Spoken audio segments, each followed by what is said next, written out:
I'm Peter's older brother, David, and today I'm honoured to be his best man. Peter's put up with more from me than anyone else, and he stuck by me for longer than anyone else. While my childhood self would describe you as stubborn, Peter, and he would be right. My grown-up self can add that you're also a person of rare courage and integrity.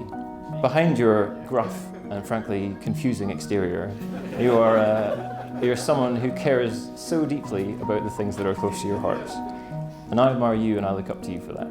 Peter's friends who are here today know that Peter is as faithful a friend as you could ever hope to find. He sticks by you, whatever you're going through, whatever you've done. Finally, as someone who became a dad this summer for the first time, I think the best compliment I can pay you is that I would be so proud and so grateful if Sam turned out like you one day. But that's not to say that you're without your faults. But that's why we were all so relieved when Peter met Rachel. Because Rachel complements Peter perfectly. She's lovely and she's wise, she's decisive and practical and capable in ways which Peter couldn't dream of being. I can clearly remember the first time Peter told me about Rachel. It was October 2019. Emily and I were on holiday up north and Peter phoned out of the blue and said with a tremor in his voice that he wanted to ask a girl out but he didn't know what to say. But look at you now. And it's such a joy and a privilege for us all to share in this moment with you. Rach and I have known each other since our first day of school in 2005 when we were put into Mrs. Quinn's Primary 1 class. We became firm friends and we had the usual playground dramas. Now, 17 years in, Rach is one of the most important people in my life. I didn't know Pete before Rach, but I do think that he's the one for her. Rach, you're your happiest and most loving self around Pete, and I'm so happy you found the Eugene to your Rapunzel.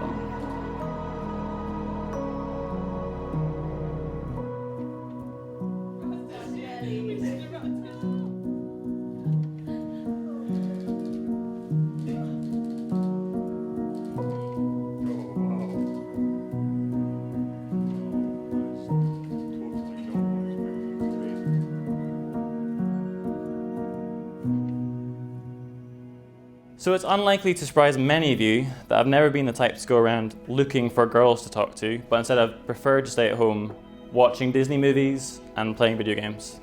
But the miraculous thing is that in order to meet Rach, I didn't even have to leave the comfort of my sofa. She actually turned up unannounced at my flat one night for a NAV social. So my friend Aaron let her into the flat and she ended up sitting right next to me and we had a great evening together playing board games and making each other giggle. And I thought there's definitely a spark between us. I think Rach needed a little more time to notice that though. But after a few more events, there came a point where I hadn't seen Rach in a while and she hadn't attended one of the events that I'd pestered my friends into organising. And at that point, I wondered whether all hope was lost. Then out of nowhere, I bumped into her at church the next morning and we hit it off and we had lunch together later that week and I asked her out. Before we knew it, we were watching Tangled together. And the rest, as they say, is history.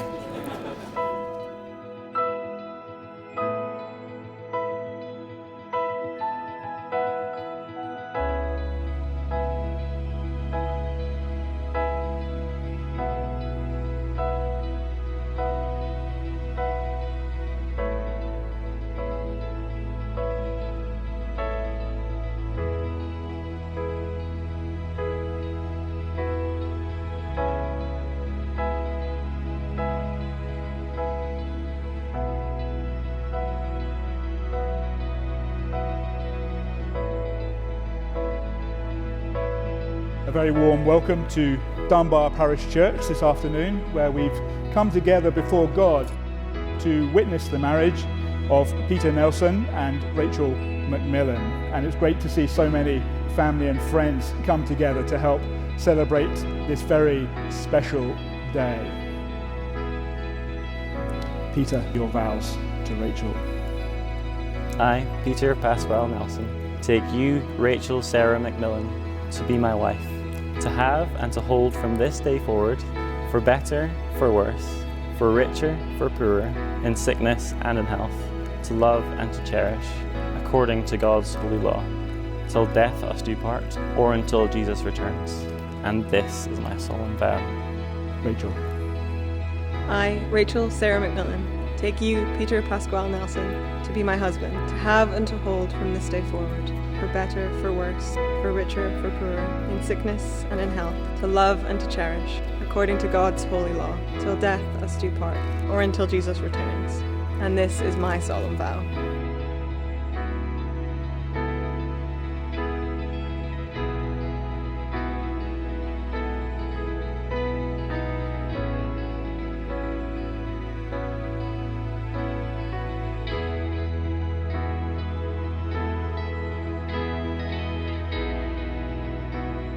Peter and Rachel, now that you have given yourselves to each other by solemn vows, with the joining of hands and the giving and receiving of rings, I declare that they are husband and wife, and those whom God has joined together, let no one separate.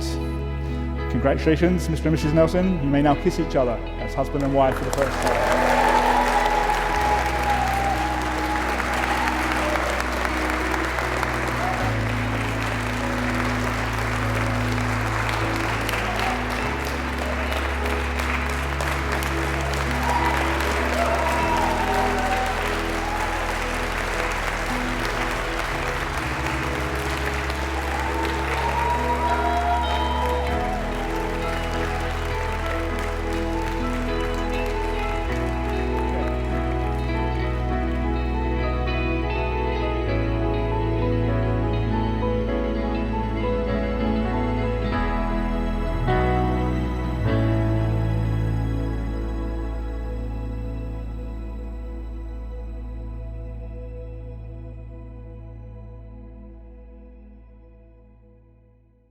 After much deliberation, I decided that the right thing to do was to use this speech to help Pete adapt as quickly as possible to life with Rachel.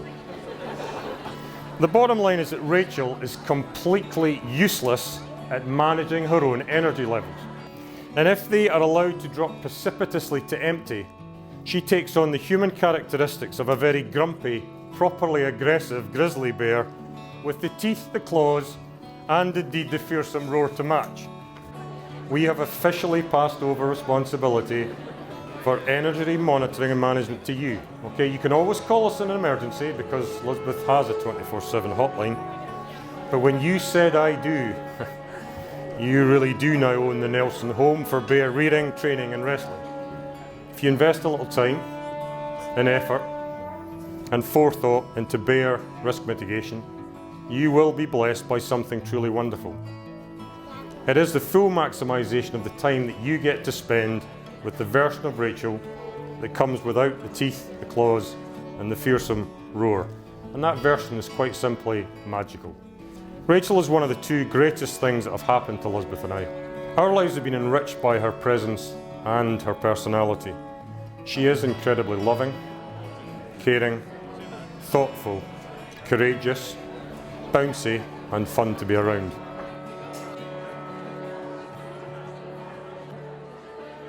On behalf of my wife and I'd like to thank you all for being here today. Genuinely, it's really special having so many of our favourite loved ones in the whole world here in this one room tonight. I'd like to thank both my parents and my new in-laws, Dave and Elizabeth. Having the support of our parents means a huge amount to Rach and I, and I'm really grateful to receive such a warm welcome from Rachel's parents, as well as from her wider family. Mum and Dad, I really appreciate the support you've always given me in every area of life, and I wouldn't be the person I am, and I wouldn't be standing here today without you. So thank you. And now a very special thanks is also due to my brother and my best man, David. You managed to successfully make sure I didn't turn up today in a football top and jeans. And most of you who know me at all will know that my brother has played a huge role in my life. He's an amazing and caring older brother, and he's always been a sounding board and a safe space. It's embarrassing to say it in some ways, but I will always look up to him. Some have said that the early weeks and months of a relationship are the most fun and exciting, but my enjoyment and my love for Rach has only grown over our time together. I'm so grateful to God for putting you in my life, and that I get to call you my bride today. I can't wait for our future together, full of ups and downs, joys and sorrows, and adventures. You're utterly, utterly loved and precious, and I'm delighted that you're my best friend, and now my wife also.